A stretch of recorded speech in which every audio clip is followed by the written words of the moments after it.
ನಮಸ್ಕಾರ. ಆಹಾರ, ಆರೋಗ್ಯ, ಅಧ್ಯಾತ್ಮ ಈ ಸಂಸ್ಕಾರದ ಬೆಳಕಿಗೆ ತಮ್ಮೆಲ್ಲರಿಗೂ ಸ್ವಾಗತ, ಸುಸ್ವಾಗತ. ಇವತ್ತು ನಮ್ಮೊಂದಿಗಿದ್ದಾರೆ ಡಾಕ್ಟರ್ ಮಂಜು ಪ್ರಸಾದ್ MK. ಅವರು ಇಂಡೋ US ಕಂಪ್ನಿಯ ಮೆಡಿಕಲ್ ಡೈರೆಕ್ಟರ್ ಆಗಿದ್ದಾರೆ. ಅದಲ್ಲದೆ ಪರ್ಸನಾಲಿಟಿ ಡೆವಲಪ್ಮೆಂಟ್ ಕೋಚಿಂಗ್ ಕೂಡ ಮಾಡ್ತಾರೆ. ವಿಶೇಷ ಅಂತಂದ್ರೆ ಅವರು ಹಳೆ ಬೇರು, ಅದು ಆಯುರ್ವೇದ, ಜೊತೆಗೆ ಹೊಸ ಚಿಗುರು ಅಂತಂದ್ರೆ ತಂತ್ರಜ್ಞಾನ, ಎರಡವನ್ನು ಸೇರಿಸಿ ವಿಶೇಷವಾದಂಥ ಒಂದು ಸಹಜ ನಾಡಿ ಪರೀಕ್ಷಾ ಯಂತ್ರ ಅಂತ ತಯಾರು ಮಾಡಿದ್ದಾರೆ. ಅಂದ್ರೆ ಮೊದಲು ನಾಡಿ ಪರೀಕ್ಷಾ ಅಂತ ಬರ್ತಾ ಇದ್ರು, ಈಗ ಇದನ್ನ ಹಾಕೊಂಡ್ರೆ ಆಯ್ತು, ಪಲ್ಸ್ ಬಂದ್ಬಿಡುತ್ತೆ ಅಂತ. ಅದು ನಡೆದಾಡ್ಕೊಂಡು ಪೋರ್ಟೇಬಲ್ ಪಲ್ಸ್ ಅಂತ ಹೇಳ್ಬೋದು. ಅದಲ್ಲದೆ ಅವರು ಪುಸ್ತಕಗಳನ್ನ ಕೂಡ ಬರೆದಿದ್ದಾರೆ. ನಾವು ಸಾಮಾನ್ಯವಾಗಿ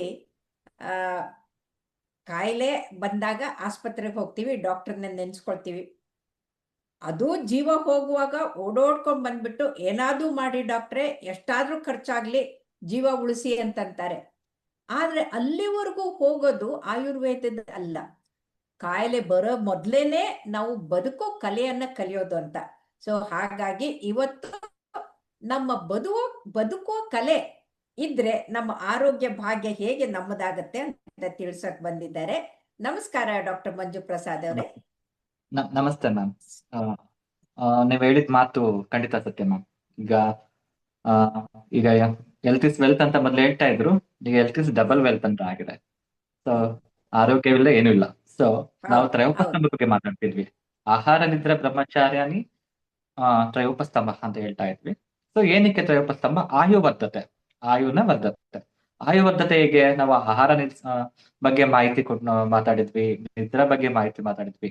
ಇಂದಿನ ಮೂರನೇ ಭಾಗ, ಮೂರನೇ ಸಬ್ ಪಿಲ್ಲರ್ಸ್ ಅಂತ ನಾವು ಏನಂತೀವಿ, ಸ್ತಂಭ ಅಂತೀವಿ, ಬ್ರಹ್ಮಚರ್ಯ. ಆ ಬ್ರಹ್ಮಚರ್ಯ ಅಂದ್ರೆ ನಾವು ಹೆಸರಿಗೆ ತಕ್ಕಂಗೆ ಕೌಟುಂಬಿಕ ಜೀವನಗಿಂತ ದೂರ ಇರ್ಬೇಕಂತ ಅಲ್ಲ. ಬ್ರಹ್ಮಚರ್ಯ ಅಂದ್ರೆ ಬ್ರಹ್ಮ ಜ್ಞಾನನ ಪಡ್ಕೊಳ್ಳೋದು. ಆ ಚರ್ಯನ ಜ್ಞಾನ ಪಡ್ಕೊಳ್ಳೋ ಚರ್ಯ, ಆಕ್ಟಿವಿಟೀಸ್ ನ ಬ್ರಹ್ಮಚರ್ಯ ಅಂತೀವಿ ನಾವು. ಆಗ್ಲೂ ಕೂಡ ನಾವ್ ಎಷ್ಟೊಂದು ವಿಷಯ ನೋಡ್ಬೋದು. ಬ್ಯಾಚುಲರ್ ಡಿಗ್ರಿ ಅಂತ ಹೇಳ್ತೀವಿ. ಬ್ಯಾಚುಲರ್ ಡಿಗ್ರಿ ಅಂದ್ರೆ ಯಾರು ಏನಂತಾರೆ, ಅನ್ಮ್ಯಾರಿಡ್ ಕಪಲ್ಸ್, ಅನ್ಮ್ಯಾರಿಡ್ ಪೀಪಲ್ ಓದ್ಬೇಕಂತ ಇಲ್ಲ. ಬ್ರಹ್ಮಚಾರಿ ಅಂತ. ಬ್ರಹ್ಮಚಾರಿ. So is into gaining knowledge.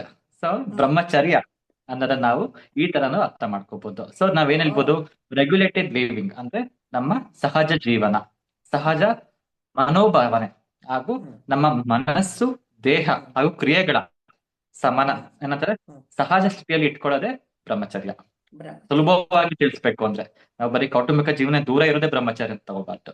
So ಹಾಗೆ ಆಹಾರ ಆಯ್ತು, ನಿದ್ರೆ ಆಯ್ತು, ಹಾಗೆ ಈ ಬ್ರಹ್ಮ ಜ್ಞಾನವನ್ನು ಪಡೆದುಕೊಂಡು ನಮ್ಮ ಮನಸ್ಸು ಮತ್ತು ದೇಹದ ಹತೋಟಿಯಲ್ಲಿ ಇಟ್ಕೊಂಡು ನಮ್ಮ ಆರೋಗ್ಯಕರ ಜೀವನವನ್ನು ನಡೆಸೋದೇ ಬ್ರಹ್ಮಚಾರ್ಯ. ಸೊ ಇವೆಲ್ಲ ಏನಕ್ಕೆ ನಾವು ಮಾತಾಡ್ತಾ ಇದ್ದೀವಿ? ಬ್ರಹ್ಮ ಜ್ಞಾನ ಅಂತಂದ್ರೆ ಅಹಂ ಬ್ರಹ್ಮಾಸ್ಮಿ ಅಂತ ಅರ್ಥ ಮಾಡ್ಕೊಳ್ಳೋದು.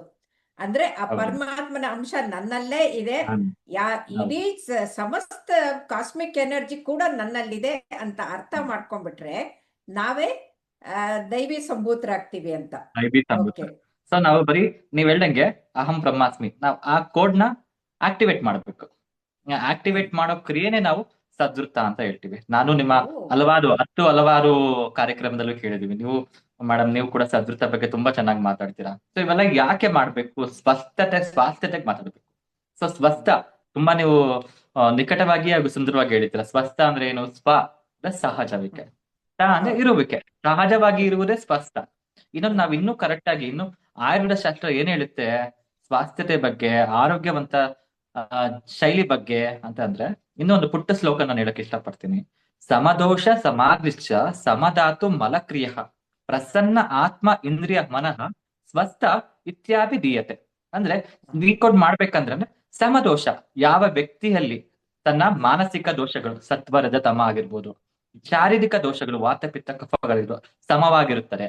ಸಮಾಗ್ನಿಶ್ಚ ಅಂದ್ರೆ ಪಚನ ಕ್ರಿಯೆ, ಯಾವ ವ್ಯಕ್ತಿಯಲ್ಲಿ ಸಹಜವಾದ ಪಚನ ಕ್ರಿಯೆ ಇರುತ್ತೆ, ಅದು ಅತಿಯಾದ ಪಚನ ಕ್ರಿಯೆನೂ ಅಲ್ಲ, ಮಂದವಾದ ಪಚನ ಕ್ರಿಯೆಯೂ ಅಲ್ಲ, ಆಗ ವಿಷಮ ಪಚನ ಕ್ರಿಯೆನೂ ಅಲ್ಲ, ಸಮ ಪಚನ ಕ್ರಿಯೆ ಇದ್ದು ಸಮಧಾತು, ರಸ ರಕ್ತ ಮಾಂಸ ಮೇಧ ಅಸ್ಥಿ ಮಜ್ಜ ಶುಕ್ರ ಸಪ್ತಧಾತು ಅಂತ ಹೇಳ್ತೀವಿ. ಯಾವ ವ್ಯಕ್ತಿಯಲ್ಲಿ ಸರಿಸಮವಾದ ಧಾತುಗಳಿರ್ತವೆ, ಅದಲ್ಲದೆ ಇಷ್ಟಿದ್ರೆ ಸಾಕ? ಇಲ್ಲ, ಇನ್ನು ಕೂಡ ಒಂದು ಅಮೂಲ್ಯವಾದ ಮಲ ಮೂತ್ರ ಸ್ವೇದ, ಈ ಮೂರು ಕೂಡ ಸಹಜ ಸ್ಥಿತಿಯಲ್ಲಿ ವರ್ತಿಸ್ಬೇಕು. ಆದಾಗ ಮಾತ್ರ ನಾವು ಒಂದು ಅಂಶದಲ್ಲಿ ಸ್ವಸ್ಥ ಅಂತ ಹೇಳ್ಬೋದು. ಬಟ್ ಅಷ್ಟೇ ಸಾಕ? ಇಲ್ಲ. ದೈಹಿಕ ಜೊತೆ ಶಾರೀರಿಕ ಮಾನಸಿಕವಾಗಿ ಪ್ರಸನ್ನ ಆತ್ಮ ಇಂದ್ರಿಯ ಮನಃ, ಪ್ರಸನ್ನತೆ, ಇಂದ್ರಿಯ ಪ್ರಸನ್ನತೆ, ಆತ್ಮದ ಪ್ರಸನ್ನತೆ, ಮನದ ಪ್ರಸನ್ನತೆ ಇದ್ದಾಗ ಮಾತ್ರ ಸ್ವಸ್ಥ ಅಂತ ನಾವ್ ಹೇಳ್ಬೋದು. ಈ ಹೌದು. ಸ್ವಾಸ್ಥ್ಯತನ ಕಾಪಾಡ್ಕೊಳ್ಳೋದು ಹೇಗೆ? ಆ ಉದ್ದೇಶನೇ ನಮ್ಮ ಸದೃತ್ತ. ಇನ್ನೊಂದು ನಾವ್ ಹೇಳ್ತೀವಿ ಮೇಡಮ್, ಆಯುರ್ವೇದ ಶಾಸ್ತ್ರದಲ್ಲಿ ತುಂಬಾ ಹತ್ತಾರು ವಿಷಯಗಳು ಹೇಳಿದೆ. ಇನ್ನು ತುಂಬಾ ಸುಲಭವಾಗಿ ಕಾಯಿಲೆ ಬರೋದಕ್ಕೆ ಏನಪ್ಪಾ ಕಾರಣ ಅಂತ ನಾವು ನೋಡಿದ್ರೆ ಹತ್ತು ಹಲವಾರು ಅಂಶಗಳಲ್ಲಿ ಎಕ್ಸ್ಪ್ಲೇನ್ ಮಾಡಿ. ಇನ್ನು ಸುಲಭವಾದ ನಾನು ಶ್ಲೋಕ ತೆಗಿಬೇಕು ಅಂದ್ರೆ ಇಷ್ಟೇ: ಅಸಾತ್ಮ ಇಂದ್ರಿಯಾರ್ಥ ಸಂಯೋಗ ಒಂದು, ಪ್ರಜ್ಞಾಪರಾಧ ಎರಡು, ಪರಿಣಾಮ. ಈ ಮೂರೇ ಯಾವ್ದೇ ನಮ್ಮ ಮನುಷ್ಯರಿಗಾಗಿ, ಪ್ರಾಣಿಗಳಿಗಾಗಿರ್ಬೋದು, ಯಾವುದೇ ವ್ಯಕ್ತಿಗಳಿಗಾದ್ರು ಕಷ್ಟ ಬರೋಕ್ ಏನ್ ಕಾರಣ, ಕಾಯಿಲೆ ಬರೋಕ್ ಏನ್ ಕಾರಣ ಅಂದ್ರೆ ಈ ಮೂರೇ. ಸೊ ಆಯುರ್ವೇದದಲ್ಲಿ ತಿಳಿಸಿರೋ ವಿಷಯ ಏನಂದ್ರೆ ಮೂರೇ: ಅಸಾತ್ಮ ಇಂದ್ರಿಯಾರ್ಥ ಸಂಯೋಗ, ಪ್ರಜ್ಞಾಪರಾಧ ಮತ್ತು ಪರಿಣಾಮ.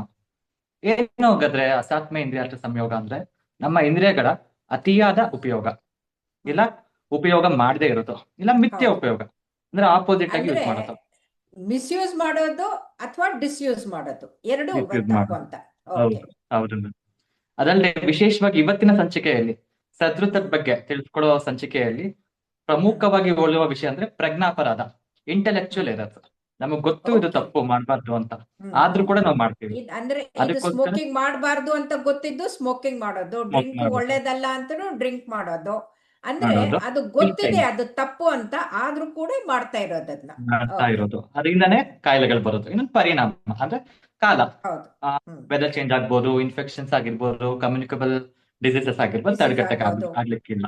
ಆಮೇಲೆ So, ಮಿತಿ ಮೀರಿ ಇವತ್ತಿನ ತಿನ್ನೋದಾಗ್ಬೋದು, ಜಂಕ್ ಫುಡ್ ಆಗಿರ್ಬೋದು, ತಿನ್ಬಾರ್ದು ಅನ್ನೋದನ್ನ ತಿನ್ನೋದು, ಮಿತಿ ಮೀರಿ ಹೌದು. ತಿನ್ನೋದು ಎಲ್ಲನೂ ಕಾಯಿಲೆಗೆ ಕಾರಣ ಆಗತ್ತೆ. ಹೌದು. ಇವತ್ತಿನ ಸಂಚಿಕೆಯಲ್ಲಿ ಸದೃತ್ತದ ಬಗ್ಗೆ ನಾವು ಮಾತಾಡ್ತಿರ್ಬೇಕಾದ್ರೆ ಪ್ರಜ್ಞಾಪರಾಧ ಅನ್ನೋ ಕಾನ್ಸೆಪ್ಟ್ ತುಂಬಾ ನಮ್ಗೆ ಓಡುತ್ತೆ. ಹಾಗಾಗಿ Okay. ಹೇಗೆ ಇರ್ಬೇಕು ನಾವು ಸದೃತ್ತ ಅಂದ್ರೆ ನಮ್ಮ ಜೀವನ ಶೈಲಿ, ದೈಹಿಕ ಜೀವನ ಶೈಲಿ ಹೇಗಿರ್ಬೇಕು, ಮಾನಸಿಕ ಜೀವನ ಶೈಲಿ ಹೇಗಿರ್ಬೇಕು. ದೈಹಿಕ ಜೀವನ ಶೈಲಿ ಅಂದ್ರೆ ನಾವು ದಿನಚರ್ಯ ಪಾಲನೆ ಮಾಡೋದು, ಸೊ ಬೇಗ ಎದ್ದೊಳೋದು, ನಾವು ವ್ಯಾಯಾಮ ಮಾಡೋದು, ದಿನನಿತ್ಯ ಯೋಗಾಸನ ಮಾಡೋದು, ಹಾಗೂ ಒಳ್ಳೆಯ ವಿಚಾರಗಳ ಬರೀ ದೈಹಿಕ ಮಾಡಿದ್ರೆ ಸಾಕ? ಇಲ್ಲ, ಖಂಡಿತ ಇಲ್ಲ. ಮಾನಸಿಕವಾಗಿ ಕೂಡ ಒಳ್ಳೆಯ ವಿಚಾರ ಬಗ್ಗೆ ಆದಷ್ಟು ನಾವು ಏನಂತಾರೆ ಮನದಟ್ಟು ಮಾಡ್ಕೊಳ್ಳೋದು, ಹಾಗೆ ಕೆಟ್ಟ ವಿಚಾರಗಳನ್ನ ಯೋಚನೆ ಕಮ್ಮಿ ಮಾಡೋದು. ಇನ್ನು ನಾವೇನ್ ಹೇಳ್ತೀವಿ, ಧಾರಣೀಯ ವೇಗ, ಅಧಾರಣೀಯ ವೇಗ ಅಂತ ನಾವ್ ಹೇಳ್ತೀವಿ. ಅಂದ್ರೆ ಸಹಜ ಕ್ರಿಯೆಗಳು. ವೇಗ ಅಂದ್ರೆ ನಮ್ಮ ಬಾಡಿ ನ್ಯಾಚುರಲ್ ಅಡ್ಜಸ್ಟ್ ಅಂತ ಹೇಳ್ಬೋದು. ಫಿಸಿಕಲ್ ಅಡ್ಜಸ್ಟ್ ಅಂದ್ರೆ ಏನು? ನಮ್ದು ನಾವು ಮಲಮೂತ್ರ ವಿಸರ್ಜನೆ ಆಗಿರ್ಬೋದು, ಇಲ್ಲ ನಮ್ಮ ಸೀನುವಿಕೆಯನ್ನ ತಡೆಗಟ್ಟೋದು, ನಮ್ಮ ವಾಂತಿ ಕ್ರಿಯೆ ಏನ್ ಸಹಜ ಕ್ರಿಯೆ ಹೇಳ್ತೀವಿ ಅದನ್ನ ತಡೆಗಟ್ಟಬಾರ್ದು. ಧಾರಣೀಯ ವೇಗ, ಅಧಾರಣೀಯ ವೇಗ ಅಂದ್ರೆ ಧಾರಣೆ ಮಾಡದಂತೆ ಇರೋ ವೇಗಗಳು, ಸಹಜ ಕ್ರಿಯೆಗಳು. ಆದ್ರೆ ಧಾರಣೆ ಮಾಡುವಂತ ವೇಗಗಳು ಯಾವುದು? ನಮ್ಮ ಹಿಂಸೆ, ನಾವೇನ್ ಅರಿಷಡ್ ವರ್ಗಗಳಂತ ಹೇಳ್ತೀವಲ್ಲ, ಅವೆಲ್ಲ ಕೂಡ ಧಾರಣೆ ಮಾಡ್ಬೇಕು. ಆ ಧಾರಣೆನೆ ಈಗ ಸದೃತ್ತ ಅಂದ್ರೆ ಏನು ಇಲ್ಲ, ಮ್ಯಾಜಿಕಲ್ ಸೈನ್ಸ್ ಅಂತ ಏನು ಇಲ್ಲ. ಒಳ್ಳೆಯ ವಿಚಾರ ಬಗ್ಗೆ ತಿಳಿಯೋದು, ಒಳ್ಳೆಯ ಜೀವನ ಶೈಲಿ ನಡೆಸೋದು, ಹಾಗೆ ಸಮಾಜಕ್ಕೆ ಒಳ್ಳೆಯ ಕೊಡುಗೆಯನ್ನು ಕೊಡೋದು, ಅಷ್ಟೇ ಸದೃತ್ತ. ಇದು ಮೂರು ನಾವು ಮಾಡಿದ್ರೆ ಹೇಗೆ ನಮ್ಮ ದೈಹಿಕ ಆರೋಗ್ಯವನ್ನ ನಾವು ಕಾಪಾಡ್ಕೋತೀವಿ, ಅದೇ ತರ ಸಾಮಾಜಿಕ ಆರೋಗ್ಯವನ್ನು ಕಾಪಾಡ್ಕೊಂಡು ಅದೇ ನಾವು ಏನಂತಾರೆ ರೀಯೂಸ್ ಮಾಡ್ಕೋಬಹುದು. ಎನರ್ಜಿ ನಮ್ಮಿಂದ ಸೊಸೈಟಿಗೆ ಹೋಗುತ್ತೆ, ಸೊಸೈಟಿನ ನಮಗ್ ಬರುತ್ತೆ. ಸೊ ಕಾಸ್ಮಿಕ್ ಎನರ್ಜಿ ನಾವು ರೀಸೈಕಲ್ ಅಂತ ಹೇಳ್ಬೋದು. ಓಕೆ. ಹಾಗಾದ್ರೆ ಈ ಮೂರಿಂದ ಬರುವಂತ ಕಾಯಿಲೆಗಳು ಯಾವ ತರ ಇರುತ್ತೆ, ಆ ಮೂರು ಆಗದ ಹಾಗೆ ನಾವು ಹೇಗೆ ಪ್ರಿಕಾಷನ್ ತಗೋಬೇಕು ಅಂತ ದಯವಿಟ್ಟು ತಿಳಿಸಿ. ಸೊ ಏನು ಪ್ರಜ್ಞಾಪರಾಧ ಇದ್ದಾಗ ನಾವು ದೈಹಿಕ ಕಾಯಿಲೆಗಳು ಕೂಡ ಎಕ್ಸ್ಪೆಕ್ಟ್ ಮಾಡ್ಬೋದು, ಮಾನಸಿಕ ಕಾಯಿಲೆಗಳು ಕೂಡ ಎಕ್ಸ್ಪೆಕ್ಟ್ ಮಾಡ್ಬೋದು. ದೈಹಿಕ ಕಾಯಿಲೆಗಳು ಯಾವಾಗ? ನಾವು ಇಂದ್ರಿಯಾರ್ಥ, ನಾವು ಪ್ರಜ್ಞಾಪರಾಧ ಫಸ್ಟ್ ಹೇಳ್ದಾಗೆ ಇಂದ್ರಿಯಾರ್ಥ ಮಿಸ್ಯೂಸ್ ಮಾಡೋದು, ಅಂದ್ರೆ ಸೆನ್ಸ್ ಆರ್ಗನ್ಸ್ ಮಿಸ್ಯೂಸ್ ಮಾಡೋದು, ಅತಿಯಾಗಿ ಯೂಸ್ ಮಾಡೋದು. ಯಾವಾಗ ನಾವು ಫೋನ್ಸ್ ಸ್ಕ್ರೀನ್ ಟೈಮ್ ಜಾಸ್ತಿ ಮಾಡೋದ್ರಿಂದ ಅಫ್ಕೋರ್ಸ್ ನಮ್ಮ ಏನಂತಾರೆ ಕಣ್ಣಿನ ಸಮಸ್ಯೆಗಳು ಜಾಸ್ತಿ ಆಗ್ತಾ ಬರ್ತವೆ.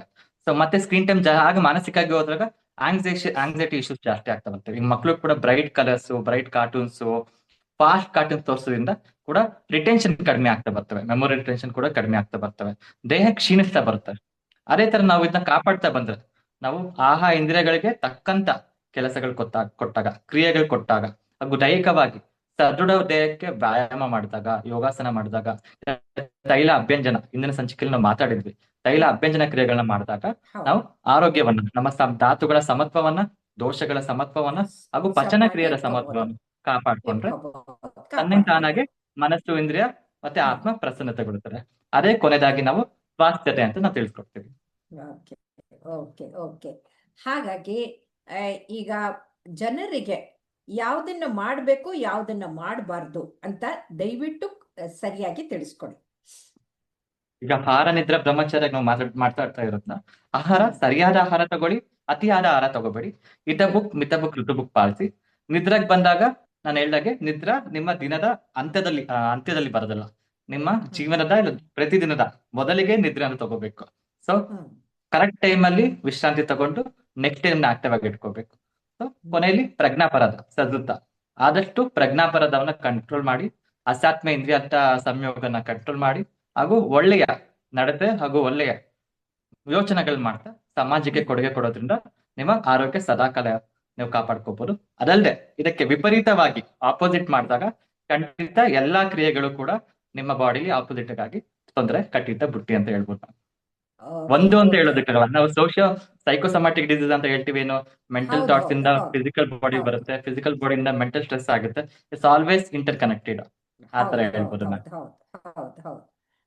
ಆಸೆ ಅನ್ನೋದು ಮನಸ್ಸಿನಲ್ಲಿ ಹುಟ್ಟಿದಾಗ ಅದು ಮಿತಿಮೀರಿ ಆಗತ್ತೆ. ಆ ಮಿತಿಮೀರಿದಾಗ ಅದು ಸರ್ವಜ್ಞ ಹೇಳ್ತಾನೆ, ನಾಲ್ಗೆಯನ್ನು ಕಟ್ಟಿದವನು ಕಾಲನಿಂದ ದೂರಿಯವನು ಅಂತ. ಸೊ ಹಾಗಾಗಿ ಯಾರು ನಾಲ್ಗೆ ಬಾಯಿ ರುಚಿಗೆ ತಿನ್ನೋದನ್ನ ಬಿಟ್ಟು ಕಂಟ್ರೋಲ್ ಮಾಡ್ತಾರಲ್ಲ, ಅವರು ಕೂಡ ಸಾವಿನಿಂದ ದೂರ ಇರ್ತಾರೆ ಅಂತ ಹೇಳಿದ್ದು ನಿಜ. ಹಾಗಾಗಿ ಇನ್ನ ನಟ್ಶಲ್ ನೀವು ಹೇಳೋದಾದ್ರೆ, ಒಂದು ನೀವು ಹೇಳಿದ್ರಿ ಹಿತವಾಗಿ ನಿದ್ರೆಯನ್ನ ಮಾಡಿ ಅಂತ. ಅದು ಸಮಯಕ್ಕೆ ಸರಿಯಾಗಿ ಮಾಡಬೇಕು, ನಿದ್ರೆಗೆಡಬಾರ್ದು ಅನ್ನೋದು ಮೊದಲೇದು. ಎರಡನೇದು ಹೇಳಿದ್ದು ಮಿತಬುಕ್ ಅಂದ್ರೆ ಋತುವಿಗೆ ಸರಿಯಾಗಿ ಹಿತವಾಗಿ ಮಿತವಾದ ಆಹಾರವನ್ನ ಸೇವನೆ ಮಾಡಿ, ಮಿತಿಮೀರಿ ತಿನ್ನಬೇಡಿ ಅಂತ ಹೇಳಿದ್ರಿ. ಇನ್ನ ಮೂರನೇದು ಅಂತಂದ್ರೆ, ನಾವು ವಿವೇಚನೆಯನ್ನ ಬಳಸ್ಕೊಂಡು ಯಾವುದೇ ತಪ್ಪುದು ಅಂದ್ರೆ ನಮ್ಮ ಆರೋಗ್ಯಕ್ಕೆ ಹಾನಿಕಾರಕವಾದಂತಹದ್ದು ಯಾವುದನ್ನೇ ಮಾಡದೇ ಇರೋದು ಒಳ್ಳೆಯದು ಅಂತ ಹೇಳಿದ್ರಿ. ಇದರ ಜೊತೆಗೆ ನಮ್ಮ ಮನಸ್ಸನ್ನ ಚೆನ್ನಾಗಿಟ್ಕೊಳ್ಬೇಕಂದ್ರೆ ಸದ್ವಿಚಾರ, ಸದ್ಭಕ್ತಿ, ಸದ್ಭಾವನೆ ಅದನ್ನ ತುಂಬಿಕೊಂಡು ನಾವು ಬದುಕಿನಲ್ಲಿ ಚೆನ್ನಾಗಿರ್ಬೇಕು ಅಂತ ಸುಂದರವಾಗಿ ತಿಳಿಸ್ಕೊಟ್ರಿ. ತುಂಬಾ ಧನ್ಯವಾದಗಳು ಡಾಕ್ಟರ್ ಮಂಜು ಪ್ರಸಾದ್ ಅವರೇ. ನಮಸ್ಕಾರ. ನಮಸ್ಕಾರ. Thank you.